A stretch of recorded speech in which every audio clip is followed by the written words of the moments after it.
É, galera, eu avisei que dava para contratar o Paquetá.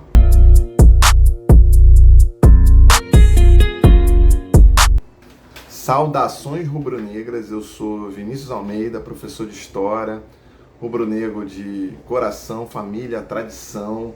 Esse é o canal Crônicas da Nação. Se inscreva no canal, compartilhe esse vídeo, deixe seu like, não deixe de comentar sobre esse vídeo. O vídeo de hoje é o sentido Paquetá, o significado da contratação do Paquetá para o futebol brasileiro e o futebol mundial.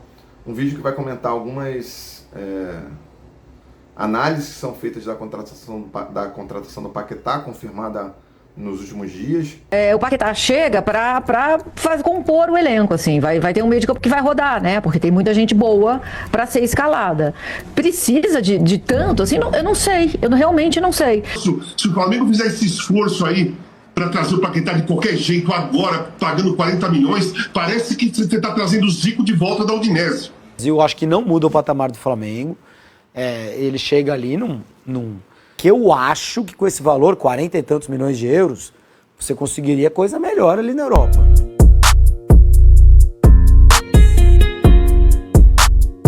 Então foi só vazar a possibilidade de contratação do Paquetá na imprensa pelo Flamengo que apareceu esse monte de comentário dizendo que ele é superestimado, que o Flamengo está gastando demais, que é um luxo, né? E acho que a primeira coisa que eu tenho para dizer sobre isso é que falar que uma coisa é luxo, que não é necessário, você está partindo de uma ideia do que precisa, qual é o objetivo de uma determinada pessoa, grupo, empresa. E sim, o Flamengo não precisa reforçar o elenco com o Paquetá para ganhar uma nova Libertadores. Dá para ganhar sem ele. Não é certo, mas dá para ganhar sem ele. Agora, o Flamengo não quer só a Libertadores, ele quer o mundo. Esse é um recado claro do que está acontecendo aqui hoje, do que está acontecendo nessa contratação. E mesmo assim é importante registrar, o Flamengo com a contratação do Paquetá de 41 milhões de euros, mais a contratação do André e do Vitão, não bate 50 milhões de euros no total. E aí ainda foi anunciado que o Flamengo poderá investir 30 milhões na contratação de um atacante, o que daria mais ou menos 80 milhões, que dá mais ou menos 500 milhões de reais, meio bilhão de reais, um valor inferior aos 700 milhões de reais investidos pelo Palmeiras em 2025 e do que foi anunciado pelo Rodrigo Matos na apuração dele em dezembro, que o BAP anunciou que poderia chegar até 1 bilhão em investimento. Então, ainda não chegou nem na metade. E isso dentro de finanças de um clube que é o clube mais transparente da Série A do Brasil. É o que mais deixa claro quais são as suas finanças, ninguém contesta. É um clube que pode gastar. Já vi comentários sobre isso, que se o Tottenham contratasse o Paquetá por 40 milhões de euros, todo mundo aqui no Brasil estaria dizendo que foi uma excelente contratação, que foi uma jogada de mestre, que foi um valor barato. Mas para o Flamengo, não pode. Só que o Flamengo pode porque tem dinheiro para isso, não é porque está gastando além das suas possibilidades, né? Então fica uma coisa meio vira-latista, né? Que é um pouco o tema do vídeo de hoje. Da ideia de que a imprensa esportiva não consegue entender que o Flamengo ele não está desafiando outro clube brasileiro, ele está desafiando os grandes clubes europeus. E isso está muito escancarado hoje, né?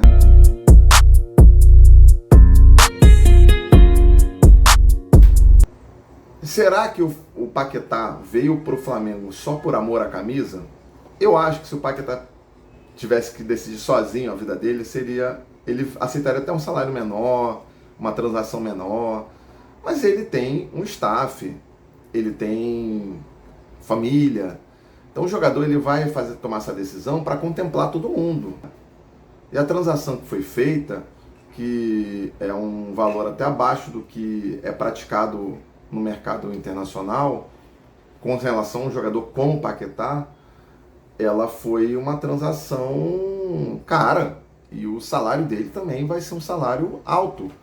Inclusive, relativamente mais alto do que o salário que ele recebia na Inglaterra. Porque as pessoas não fazem essa conta, né, quando elas debatem os valores e tudo mais, mas você receber um salário X na Inglaterra, em Londres, com o custo de vida de Londres, pagando tudo em libras, é diferente de você receber um valor. Se não é igual, é um pouco menor, significativamente menor, no Rio de Janeiro. Eu fiz essa conta aqui e para você realmente ter um poder de compra, um poder aquisitivo inferior, morando no Rio de Janeiro, você teria que receber menos da metade do valor que você recebe um salário em Londres para isso acontecer. E o Paquetá não vai receber menos da metade. Eu não sei exatamente quanto vai ser, mas ninguém fala que vai ser uma redução tão grande, entendeu? A segunda coisa é que, assim, o que é o West Ham no cenário internacional? É um clube que não disputa Champions, é um clube que não tem nenhum décimo da história do Flamengo, e o Flamengo foi o vice-campeão mundial de 2025, perdendo nos pênaltis. Um clube que paga bem, um clube que dá visibilidade, um clube que vai aproximar o Paquetá da seleção brasileira. Então, é uma escolha muito racional também. É claro que está muito claro ali, está muito evidente ali a carga emocional, como que ele fez pressão, como ele se desgastou com o clube inglês para vir para cá. Mas não dá para diminuir o mérito do Flamengo em contratar o Paquetá por conta disso também ter sido um desejo pessoal do jogador. Então, em outras palavras, o Flamengo não contratou apenas um cria da base, ele contratou um jogador que poderia estar jogando em qualquer clube do mundo. Não sei se ele seria titular do Barcelona, do Real Madrid, do Bayern de Munique, do PSG, mas ele cabe no elenco. Tem jogadores piores do que ele nesses elencos todos. Menos técnicos, menos eficientes, menos completos, entendeu? Então, estamos falando de um dos maiores meios do mundo, simples assim.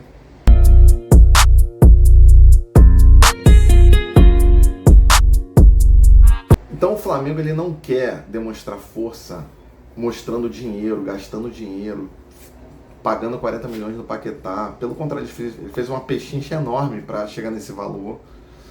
E ele também não queria gastar demais com o Caio Jorge. Ele estava querendo um jogador, um atacante, fazedor de gol, com 24 anos, que fosse top de linha.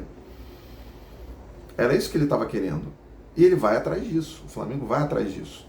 E aí é muito ruim, cara, a imprensa brasileira não conseguir entender o que está acontecendo. O Flamengo está aqui honrando uma memória e a história dos grandes clubes brasileiros de todos os tempos. Do Flamengo de Zico, do Santos de Pelé, do São Paulo de Telê, do Internacional do Falcão.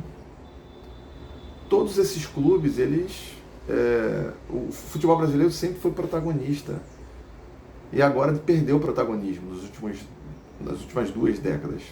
A gente precisa recuperar isso não é impossível. Até porque futebol europeu, isso não é um debate para esse vídeo, a gente vai fazer um outro vídeo falando mais sobre isso, porque eu tenho pesquisado isso, está em crise. Se o PSG enfrenta o Flamengo, mas não tem os petrodólares do Catar, eu acho muito difícil dele resistir. Isso serve para o City, isso serve para outros clubes da Europa. A gente pode pensar em Barcelona, Bayern de Munique e Real Madrid como clubes menos dependentes desse capital internacional, não europeu, de regimes que estão fazendo o que a gente chama de sport wash, limpando a sua imagem a partir do investimento do futebol, imagem de regimes genocidas, autoritários, fundamentalistas. Mas esses clubes não ganharam a Champions no ano passado. Quem ganhou foi o PSG. Então, é muito bonito o que está fazendo o Flamengo nesse cenário internacional, e a contratação do Paquetá nesse contexto foi muito interessante.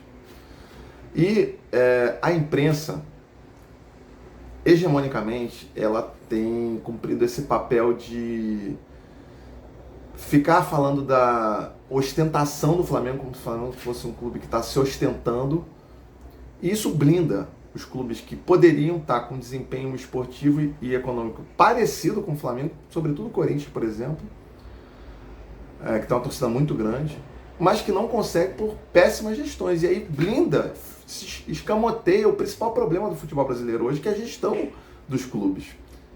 Tem vários problemas, mas esse é o principal. e atrasa mais a gente diante do nosso destino, que é recuperar o protagonismo no futebol mundial. Então eu queria muito encerrar o vídeo dizendo que assim, os clubes e as torcidas podiam parar de chorar e começar a seguir o exemplo do Flamengo.